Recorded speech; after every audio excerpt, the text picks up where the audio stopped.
Hi friends, আজ বানানো হবে ঘরোয়া পদ্ধতিতে পোস্ত বড়া। দেখুন, খুব সিম্পল সহজ পদ্ধতি পোস্ত বড়াটার।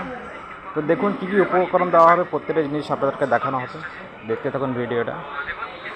যখন তখন বাড়িতে কোনো আত্মীয় হলে যখন তখন বানিয়ে নিতে পারবেন পোস্ত বড়াটা। পোস্ত বড়াটা সবাই বানান, কিন্তু এইভাবে বানিয়ে দেখবেন, খুব সুস্বাদু হবে পোস্ত বড়াটা। তো দেখুন কী কী দেওয়া হচ্ছে, সব কিছু আপনাকে দেখাচ্ছি। তো আমাদের দুজন খাবে, সেরকমভাবে আমি একটু পরিমাণ মতো পোস্ত নিয়ে এলাম। আমি এখানে 50 গ্রাম মতো পোস্ত নিয়ে নিয়েছি। এবার পোস্তটা একটু মিক্সি জারের মধ্যে একটু পিষে নিলাম, আপনারা বেটেও নিতে পারেন একটু। এরপর আমি পরিমাণ মতো লবণ দিয়ে দিচ্ছি, একটু কাঁচা লঙ্কার চপ দিয়ে দেবো, আপনারা দিতে পারেন, অ্যাভয়েড করতে পারেন। বাস এর মধ্যে একটু আদার চপ দিয়ে দিচ্ছি।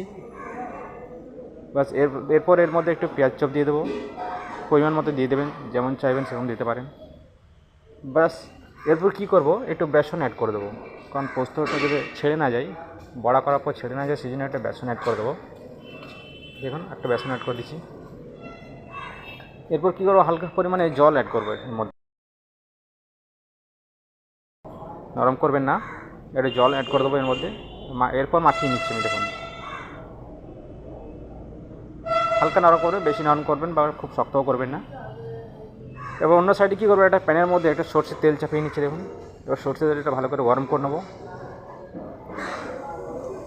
দেখুন গরম করলাম তেলটা। এবার এর মধ্যে কী করবো, আমি যে পোস্তটা মাখালাম সে দুটো ডো করে নিচ্ছি। দেখুন ডো করে এর মধ্যে ফ্ল্যাট করে দুটো বড়া দুটো ছেড়ে দিচ্ছি এর মধ্যে, তেলের মধ্যে।